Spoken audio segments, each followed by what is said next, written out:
baada ya kuondoka kwa coach. Kuhusiana na ujio wa kocha Mabedi, ni kocha mkuu Romain Folz ndio ambaye alimtaka moja kwa moja, ama ni nyinyi viongozi mlimtaka na kumshirikisha kwamba anakuja huyu kocha msaidizi? Yeye alileta mapendekezo ya makocha ambao wangeona wanafaa kufanya naye kazi, na unajua Mabedi ameishi sana South Africa. Ni miongoni mwa wachezaji ambao wamecheza kwa kiwango kikubwa sana South Africa, akiwa Kaizer Chiefs ameshakuwa captain wa Kaizer Chiefs. Kwa hiyo ni mtu ambaye anafahamika sana, na ukiangalia Romain Folz pia ametokea huko South Africa. Kwa katika yale mapendekezo ambayo aliyaleta, of course hakuwa pendekezo moja, pendekezo lilikuwa zaidi ya matatu. Walitupa uongozi na sisi nafasi ya kufanya tathmini, kuangalia yupi anafaa katika mapendekezo yake. Kwa hiyo baada ya discussion na kumshirikisha na yeye, ndio tukachagua Patrick Mabedi awe msaidizi kwenye msimu huu ambao unaendelea. Na kwa maana kwamba kwenye yale machaguo matatu aliyowasilisha Mabedi alikuwa mojawapo? Alikuwepo mojawapo, sahihi kabisa. Na mmewapa majukumu walimu vijana hao ambao kwenye mafanikio, kwa kufuatilia profile zao, hawajapata mafanikio makubwa sana ukilinganisha na mafanikio ambayo yamepatikana ndani ya klabu yenyewe ambao wamekuja kuifundisha. Hili mnalionaje kama uongozi? Hakuna changamoto ambayo inaonekana pengine mmewabebesha mzigo mzito ukilinganisha na klabu yenyewe? Hapana. Kila safari ina hatua ya kwanza. Safari yote ndefu kubwa ina hatua ya kwanza ya kupiga. Wakati FC Barcelona wanampa jukumu Pep Guardiola, alikuwa kijana na Barcelona alishakuwa na mafanikio miaka ya nyuma huko, lakini alimwageni akapewa hiyo nafasi. Wakati Real Madrid inampa nafasi Zinedine Zidane, alikuwa kijana na Madrid ilishakuwa na mafanikio miaka ya nyuma. Kila kocha ana safari yake ya kuanzia na ana hatua yake ya kwanza. Na makocha ambao unasema wamepata mafanikio makubwa klabu yetu Young Africans, wao pia walikuwa na hatua ya kwanza.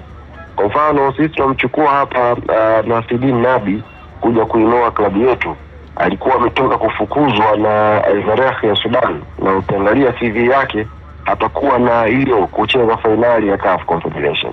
Amekuja hapa, ameaminiwa, watu wakainvest kwenye timu, wakainvest kwenye facility mbalimbali, na timu ikaweza kufika hatua ya finali. Kwa hiyo issue sio umri, issue ni utendaji wa kazi. Issue ni namna ambavyo kocha anakuwa na ambition ya kuweza kutaka kufanikiwa zaidi.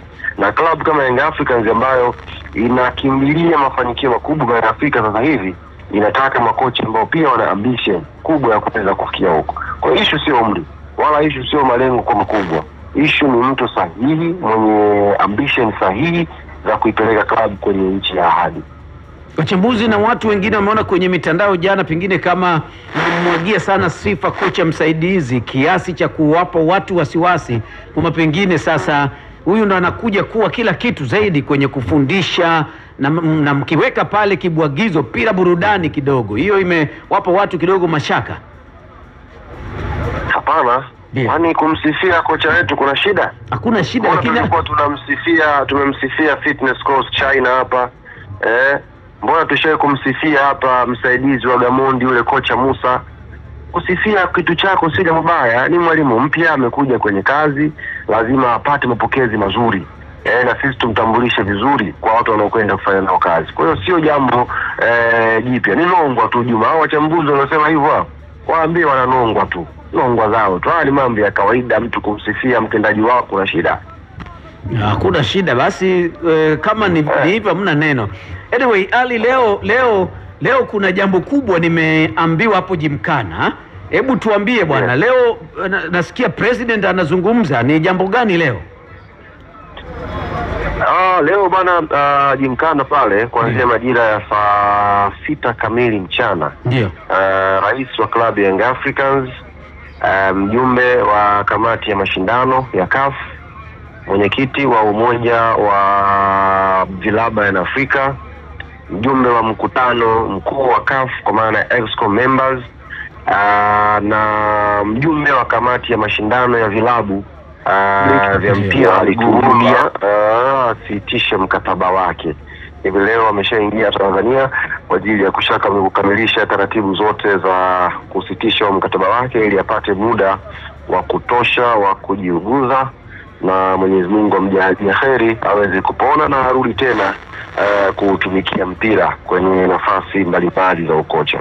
Baada ya kuwasilisha ombi hilo, uongozi uliketi chini kwa kushauriana na mwalimu kwamba tunahitaji assistant mwingine, na niliwadokeza siku kadhaa zilizopita kwamba kuna tathmini zilikuwa zinaendelea kufanyika kwenye kikosi chetu, na tathmini hizo zikapelekea moja kwa moja kumpendekeza Patrick Mabedi, senior coach huyu ambaye amefundisha mpira South Africa, amefundisha mpira Malawi katika level ya timu ya taifa kabisa ya wanaume ya Malawi, na tukazungumza naye tukakubaliana, na jana Patrick Mabedi akawa amewasili Avic Town kwa ajili ya kuanza program akishirikiana na Roman Falls. Na Ali, umezungumza baada ya kuondoka kwa coach.